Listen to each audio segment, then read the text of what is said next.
Welcome to AI Giants.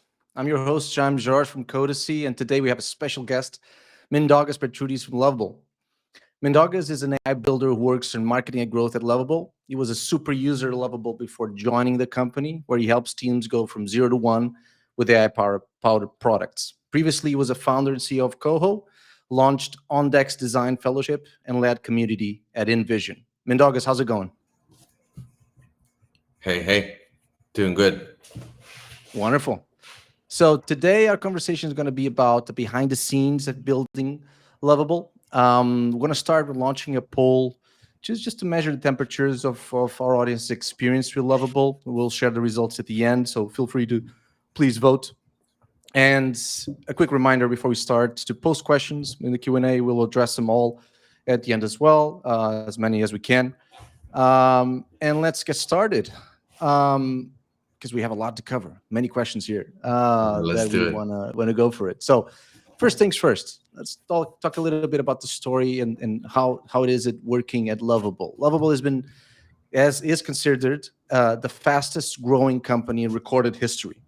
So it's extremely interesting for us to explore what's it like to work in growth in the fastest growing company. What stories can you tell us? What can you share?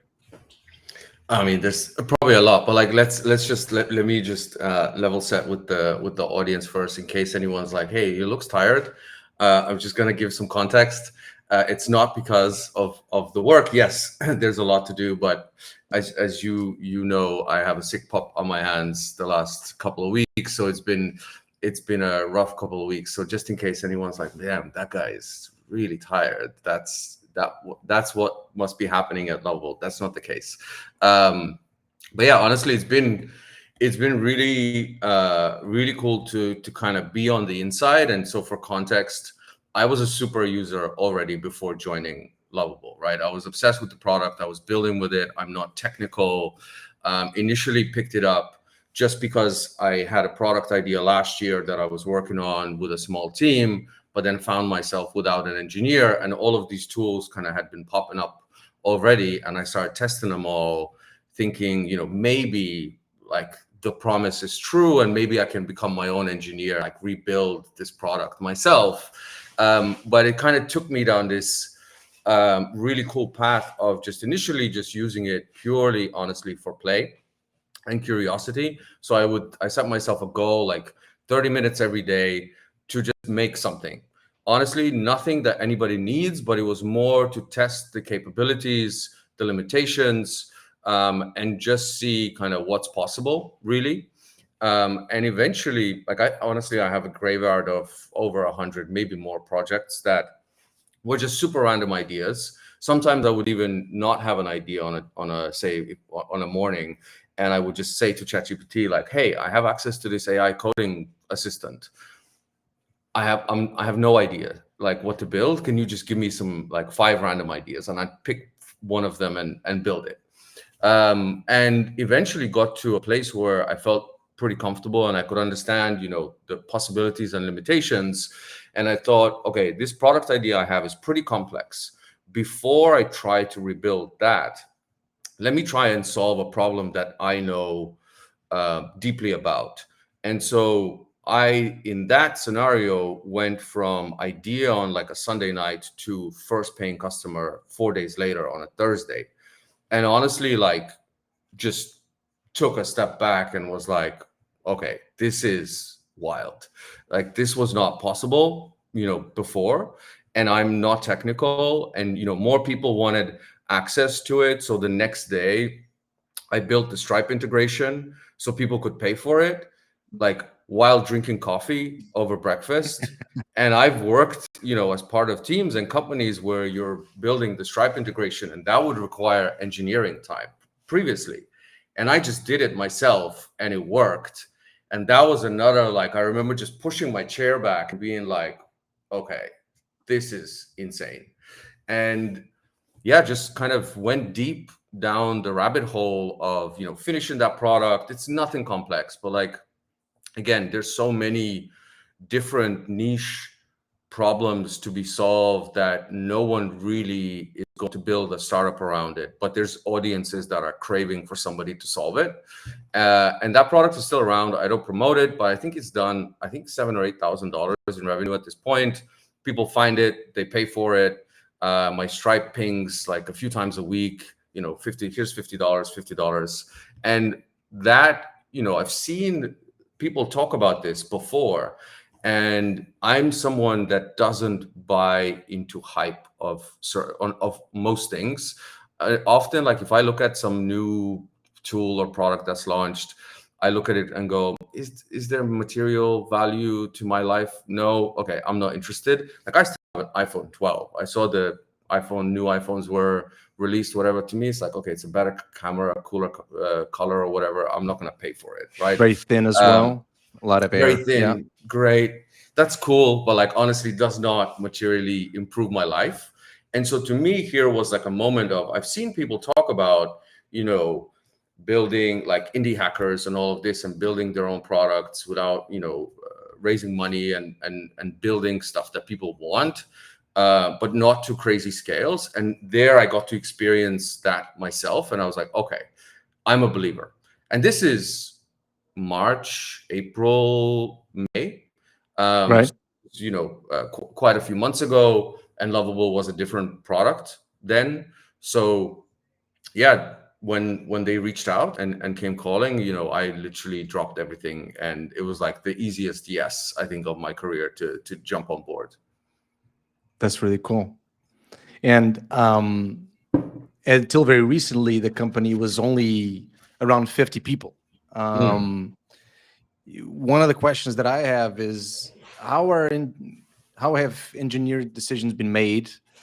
What do you say yes to? What gets built? Like what can you share about the thought process and design decisions that are made in the company?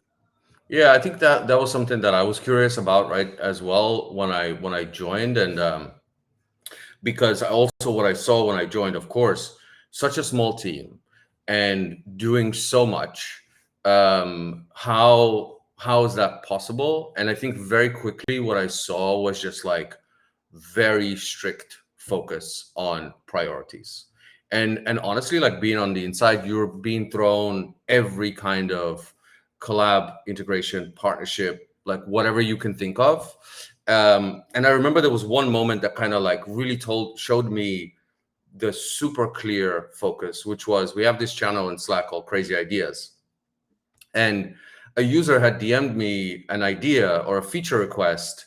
And I was like, oh, yeah, this kind of makes sense, but let me post that in Crazy Ideas, right? And Anton, one of the founders, responded very quickly to that. And first thing he wrote was, I have wanted this for such a long time, and instantly followed up with, but it's not priority, we're not doing it. And that to me just showed like, okay, if the founders are like, hey, I think we should have this, but it's not a priority, therefore I'm just letting everybody know we're not doing this. There's clearly like a very well thought out focus and priorities, and we just need to stick to those. That's really cool. And just as a follow up to that, are there moments where those priorities are kind of refined, presented, talked about? With Yeah, of 50 people, course. I guess it's not super difficult to have everyone around, but still. Yeah, of course. I mean, that's, you know, that's part of the conversation in every company, right? Like, I don't think, especially in how fast things are moving now, no one is setting 5-year roadmaps and like all of Yeah. this kind of stuff, right? But again, I think you can have those conversations, but then it just really depends on the people. Right. Do you then derail everything because something else has bubbled up, or do you have that conversation and you say, actually, no, we shouldn't do this, or we, you know, do this in a different way that doesn't distract the team? So of course those conversations happen, and I've been part of companies and teams where those things have derailed like everything, you know, reshaped direction overnight, and then that is never a good story. Yeah. Makes sense.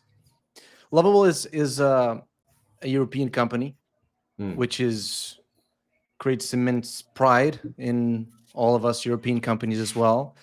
How would you say the fact that you're a European company shaped the business, if at all? Is there anything that you feel that it's different, especially because you've worked already with a number of different number of companies? What would you say to this? Yeah, I think there's a multitude of factors. I think what well, a couple of things I noticed. I've worked for, say, U.S. companies, right? And there's like a, how do I put this? There's a okay, I'll just give you an example. When we announced the 200 million fundraise, that's a lot of money, right? It is. Honestly, I know companies. I have friends who have worked for companies that are on the other side of the world. That, of course, I'm exaggerating, but like they would have spent half of that funding money on the announcement and on the party, right?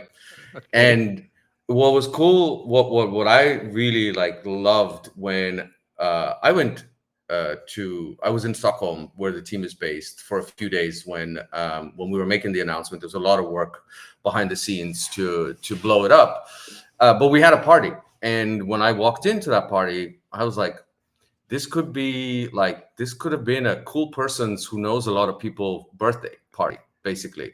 It was super chill. There was maybe like 100 people. We had a cake, we had some drinks, we had a balloon that was a unicorn, and that was really it. Like some One people balloon. gave a speech, one balloon.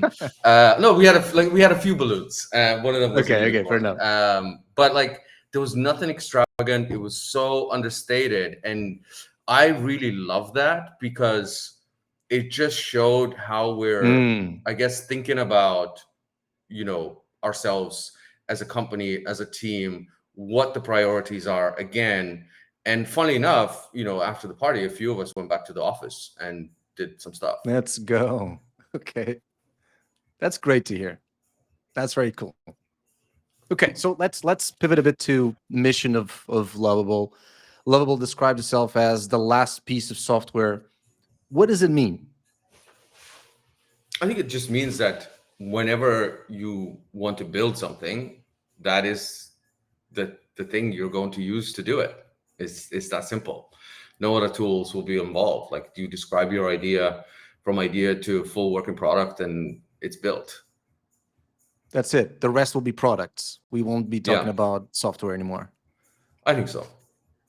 Um, as we've been discussing and kind of going through um, this session, one of the things that came very clear to me is that behind, intrinsically, one of the motivations is to make everyone in the world produce products, right? And one of the things that you guys released recently is voice mode, which is seems to be a very interesting step in this direction. What does voice mode unblock? Why is that exciting? I think honestly, like personally, and I told you this right as we were kind of brainstorming Yep. before doing this.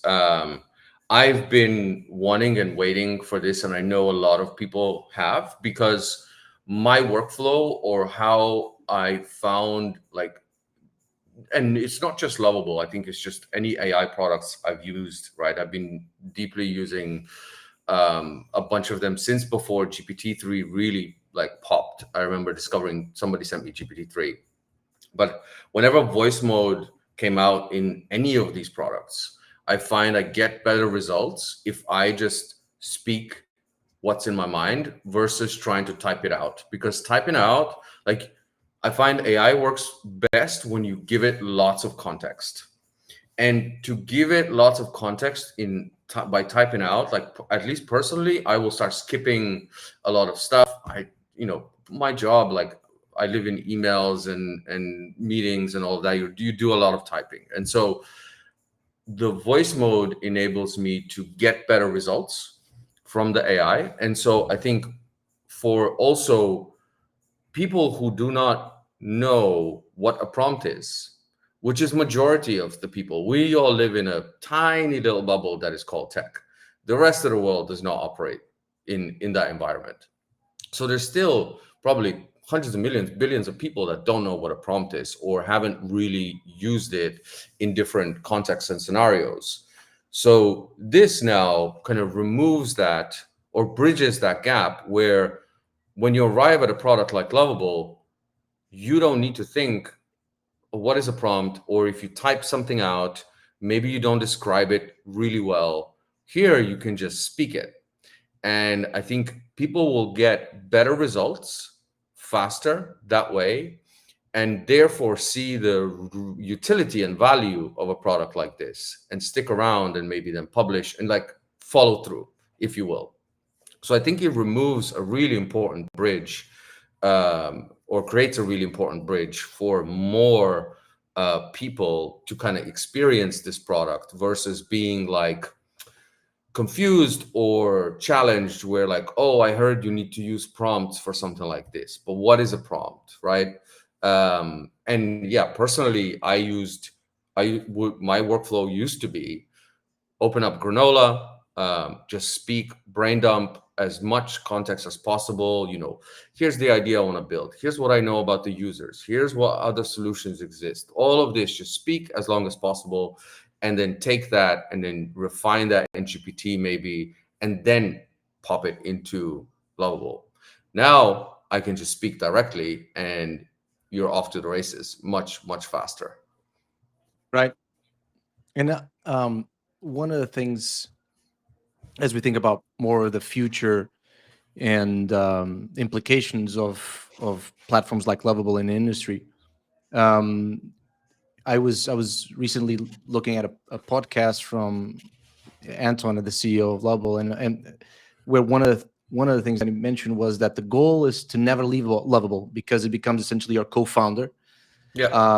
a partnership in building products, which is quite interesting. But it obviously, it becomes as products become more complex. And I've been using Lovable myself as well for landing pages and for things that from 0 to 1 is so quick. What do you think? What are you doing to make that partnership happen? Right, because the 0 to 1 completely bought. But afterwards, as software becomes more complex, what are you guys doing? What are you guys thinking about? What is the priority, if there's any, to do that? Yeah. I think there's some indications already, right? So like the the 0 to 1 that you're talking about is there. Full products can be also created, right? I've built them. Lots of people have. There's fully fledged businesses and companies that exist solely and operate on Lovable. Like I'll give you an example, a recent example. I met somebody uh, last week who discovered Lovable through someone, and they're completely non-technical, but they have a couple of companies, and they've been trying to build this wealth management product for 2 years with a bunch of engineers and could not get it off the ground. So they burned a ton of money, could not get it off the ground. I don't know why. But so the person then discovers Lovable, builds a prototype, shows to his team, and his team is like, can we finish it in Lovable? They quickly figure out they could. They built it within a week, and the first client was onboarded within 1 week. And now that customer is using, and more customers are using that product, right? And so that can be done. Now, I think what you're getting at is, you'll have the product creation, but building the product is only part of the, part of the Right. challenge. So if you see, we recently launched analytics. Hmm. So now it starts to give you analytics of, who's arriving at your product. Who's There's a visiting? lot Yeah. of who's visiting, and they're gonna go, we're gonna go deeper there. I'm pretty sure. SEO is being worked on heavily, and there's gonna be other things that essentially should give you the end-to-end, I guess, suite of features and tools to go not just from idea to product, but from idea to a company, because there's a lot more involved in building a company than just building a product, right? You need to know how to sell, market, incorporate. Like there's a ton of stuff. How to iterate on features, how to talk to users, how to get feedback. So I think there's some indications there of where we're going. Yeah.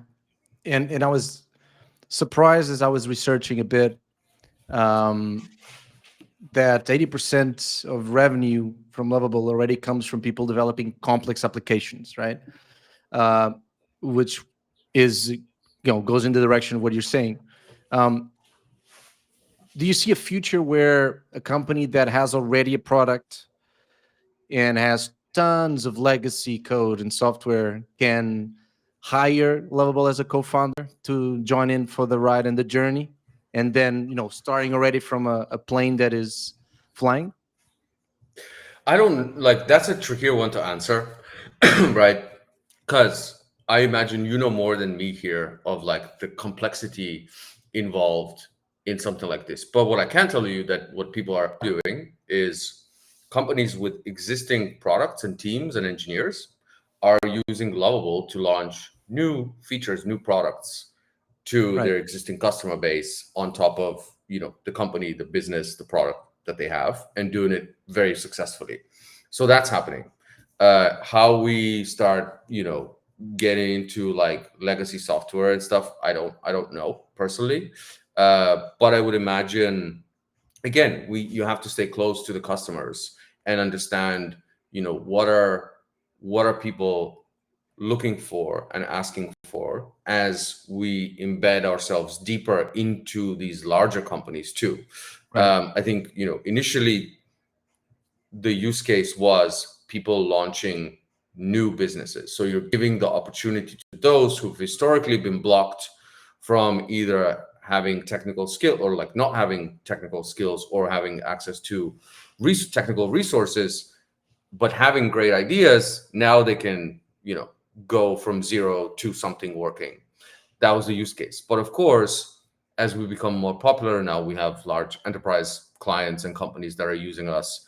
And I'm sure that lots of different requests and use cases will stem from that. So that doesn't really answer your question, but I think I just don't have a good answer for that. I think it's just we'll have to listen and see. Do people want to embed Lovable into legacy code? I don't know. Good question. Um, as we think about the market, how do you guys think about um, competition and alternatives? Do you think about them at all? And I ask this more from a perspective of experiencing a bit Lovable compared to other platforms in the market. It was the first time that I saw, going from prompt to product launched with a URL that one can share to people, right? And so that was quite impressive. How do you feel? How do you feel about competition at this time? I think, I mean, of course, we pay attention, right? It would be silly not to. Again, the one thing I think what I have personally historically done is you should observe, you should pay attention, but you should not let what competitors are doing distract you. Because again, I've worked for companies where that completely derails your vision, your focus, and that has terrible consequences often for a company. So there has to be I think a comfort and a focus in what your vision is for the product. And so in that case, yes, pay attention. And we'd be silly not to observe, but at the same time, It doesn't we drive you. shouldn't we shouldn't let it doesn't drive what we do. It shouldn't shift instantly overnight what the company is doing, because I've been there before and it's not pretty. As we think about the long term, the distant future, you think Lovable will create or erase more jobs? Particularly, well, not only thinking of developers, but what do you think will happen if Lovable is successful in making everyone produce products? Definitely create. Like when I think about part of the reason I joined was because I've been, again, deep in AI for a few years. And I remember, before GPT-3 popped, I I was going to I booked myself a personal, just a small retreat in like a hotel in Portugal in the middle of nowhere. And Nice. well, I was living in Portugal at the time, so it was like 40 minutes, away from my house. And I was just planning of just like detaching, right, turning everything off. And I remember on the way there, a friend of mine was like, "Hey," he sent me GPT-3. He's like, "Hey, have you seen this?" And so what I ended up doing was opening up GPT when I got to the hotel and instantly kind of being, like the world's about to change. And I spent like 4 days just basically playing with it to understand, what this thing can do. And so, yeah, that, um, gave me a lot of insight into the world is going to change and that this type of technology will definitely replace a lot of people. Because as much as we want to say, um, no, it'll create more jobs, it's very ambiguous, because there's also, we have to understand, there's motivated people that are just working on automating things, right? Right. Automating departments, teams, roles, whatever that might be. But I see Lovable, why I was excited to join, was like part of the solution, not the problem.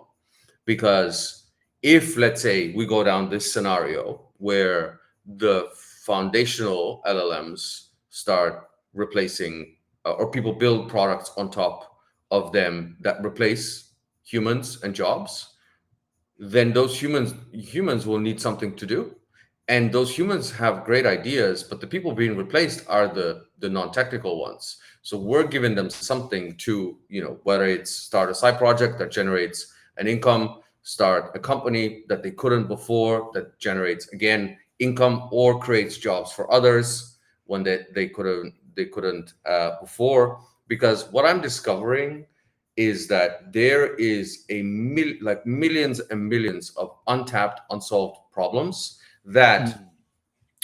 the larger companies are not going to solve. I'll give you a very specific example in a second of that in action that I learned about the other day from a Lovable user. So the large companies are not going to solve because it's too small for them. It's not worth it. And then startups are not going to look at try and solve those problems because again, it's not large enough, right? But then there's people in the middle that know about those problems. They want to solve them. Okay, it's not going to be the next Uber, but it could. Be profitable to them. Exactly. And so I talked to a Lovable user last week who discovered us. We did this partnership with a company called Hangout.fm.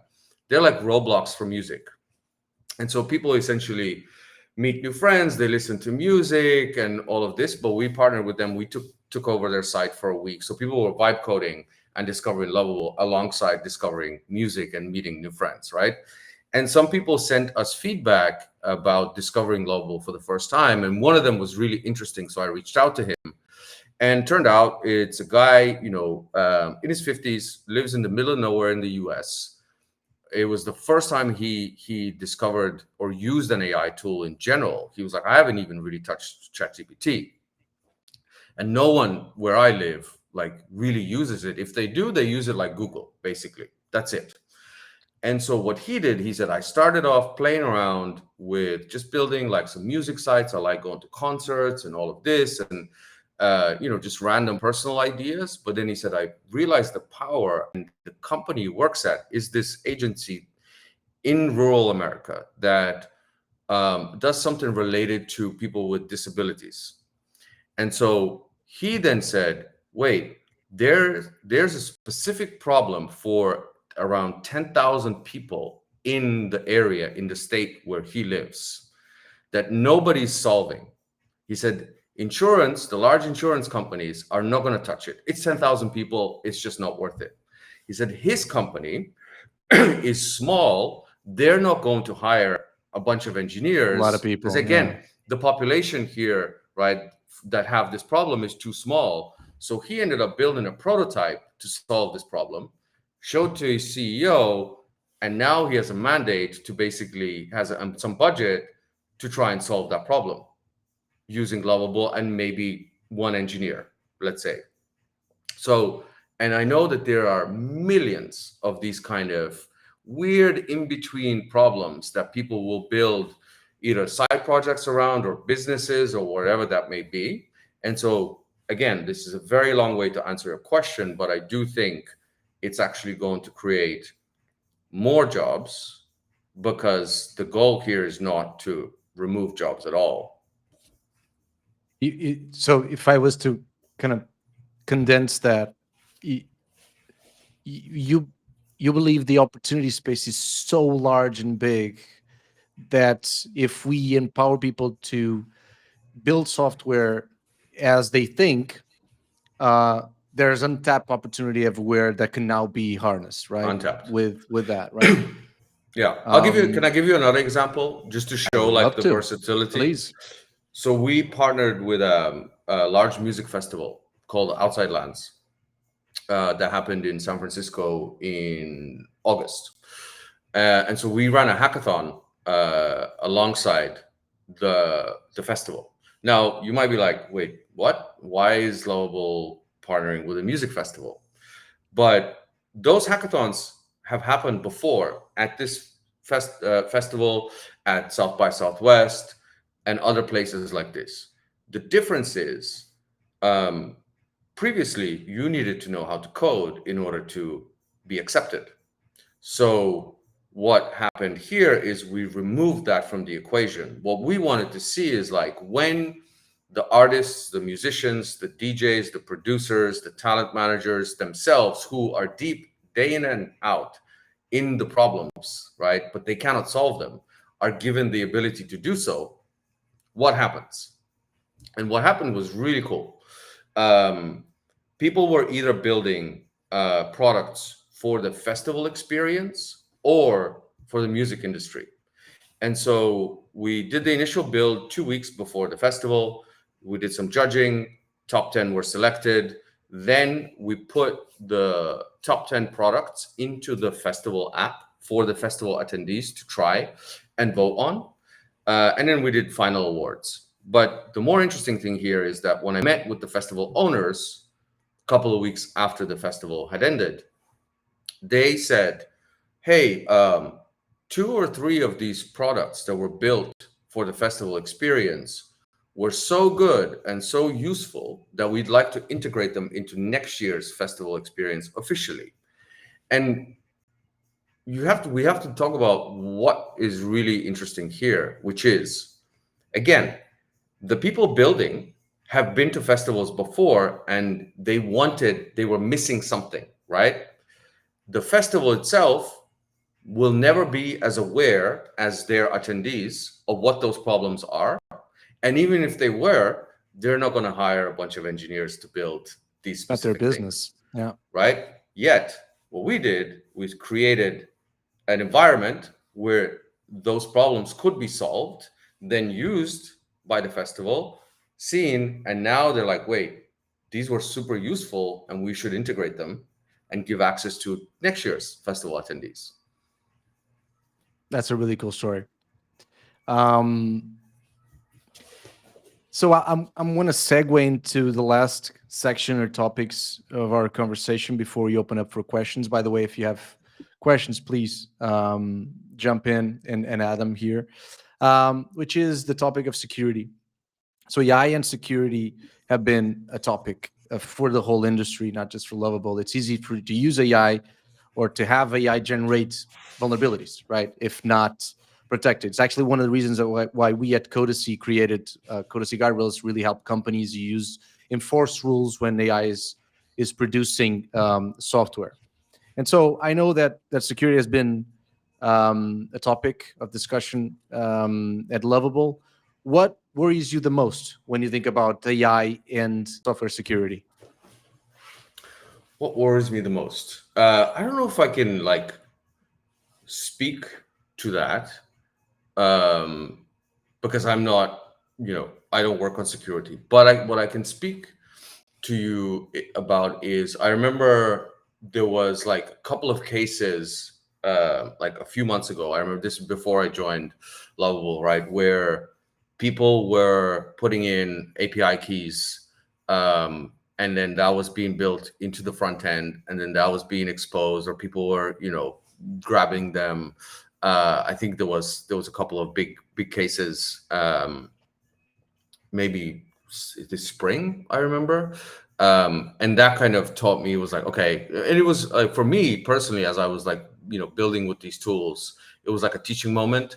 But like now, for example, if you tried to just put in an API key into the chatbot box in Lovable, it'll immediately flag saying, Flag it hey, as a secret.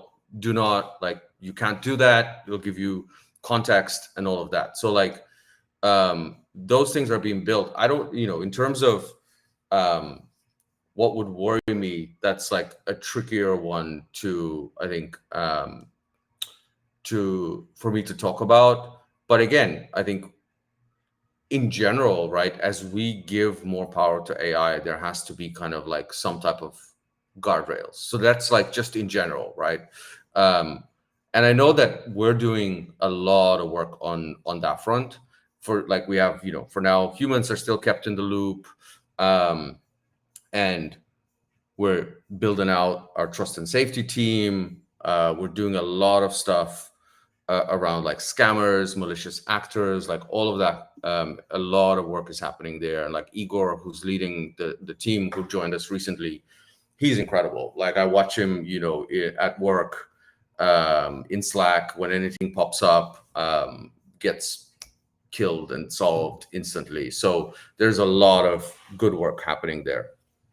Yeah, without a doubt. We've been following kind of the developments from a security perspective, and it's been quite interesting how you've not only implemented not a security analysis for each product being developed, but also being very blunt in removing applications or products that may be a security issue or don't follow security standards. So I think that that's commendable. Anything that's, or I guess, how has that race shaped recent roadmaps?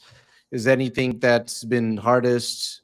Regrets, if there's any? Like, how do you see that? I don't see any regrets, because I see a lot of like really really valuable work happening. I think for me the most interesting thing is,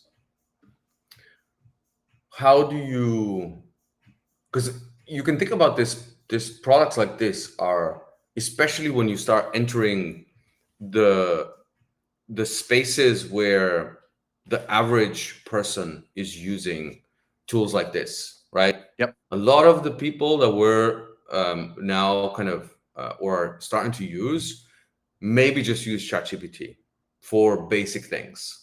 And so I think the super interesting thing here, especially in terms of like security, is, to me, I find it's an educational product, um, on top of, allowing you to build a product. So how do you balance um, the educational piece, where you're giving enough context to the user, you're prompting them to make sure they check certain things, but also enabling them to understand? Because again, if we talked about voice mode before, right? If a lot of users are arriving to the product and they're like, I don't even know what a prompt is, well, what the hell do they know about security? Of course. Right? What do they know about backends and all of that kind of stuff? Right. So to me, it's like, that is, I think, is a massive opportunity more than a challenge.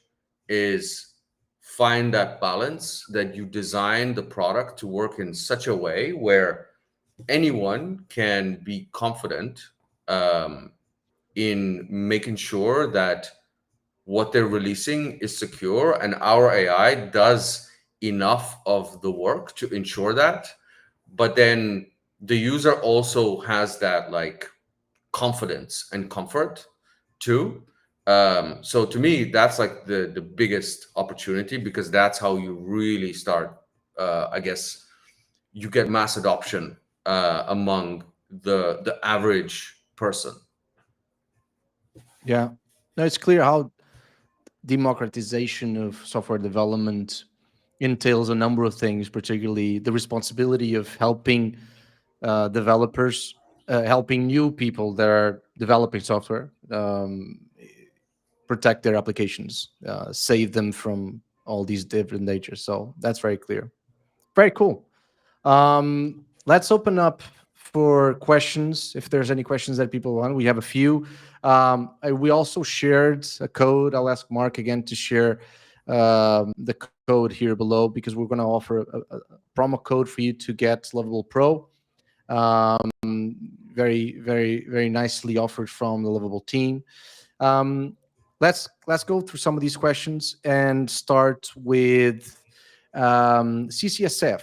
Why choose Lovable over going straight to ChatGPT or cloud? Well, I think if you're more tech, I mean, ChatGPT doesn't give you the ability to publish like release a product. So that's one. So it depends on what your goals are. Claude, I guess are we talking about Claude Code here or just Claude in general? Because if it's just Claude in general, then it's the same really answer, right? With Claude, you can publish an artifact, but again, there are no Stripe integrations. There are none of the components that will enable you to release a product. Which is, if that's your goal, then you wouldn't use ChatGPT or Claude. If it's Claude Code, I think Claude Code is too technical for a majority of people. If you're an engineer, yes, sure, you would maybe use Claude. But if you're an average everyday person like me, non-technical, I've used those tools. They're too as much as I love learning and challenging myself, it's too much. Like, and also I don't want to do environment setups and all of that kind of stuff. Like, I just don't. I want to talk, like speak, build, release, test, market, sell. Those are the fun things. I don't want to do the other stuff. It becomes very clear once you start experimenting with Lovable that it really tries to abstract as much as possible the code. Tim asks, when Lovable racks up a lot of charges by incorrectly implementing requested output, will there be a mechanism to credit these mistakes back, or at least discount them? Yeah, that's a good question. I don't know, like, I'm not necessarily can speak to like how that's going to be implemented, but I can just tell you, like, the team, we're aware, and different things are being worked on in that front. So yeah, I can't give you, but feel free to DM me. Happy to take a look at your specific case. Alan Booth asks, as Lovable develops more security-focused solution, how does Codacy anticipate adding value for me as a developer? Well, one of the things I really like about Lovable is that it actually gives access to code, and you can say, hey, push this code to GitHub. And so as you're developing, it doesn't fully abstract away code, so I can actually tinker with it. And so instead of me, spending some credits, I can actually, hey, this is simple enough that I can go and code, right? And so in that particular regard, we could be actually very helpful because we connect with the repo in GitHub and analyze code as well as an extra layer of protection. So that's immediate top of my mind value, but it's something that we're actually quite excited about, is how do we enable a world to protect, in a world where everyone develops products, not software. Software is completely abstracted. Products, so that it's fully protected from vulnerabilities and threats. So we're thinking about it, but yeah, quite excited to continue looking at Lovable. Last question here that I have is from Mark, wondering what's going to happen to all the open space offices once everyone uses voice mode. That's a good one. I mean, whoever is like has a booth business should just go crazy on a marketing campaign using Lovable to like sell to all these offices. Actually, now that I think about it, that could be a fun hack. There we go. I should like find a booth company and we do a crazy partnership. That's a good idea. Yeah.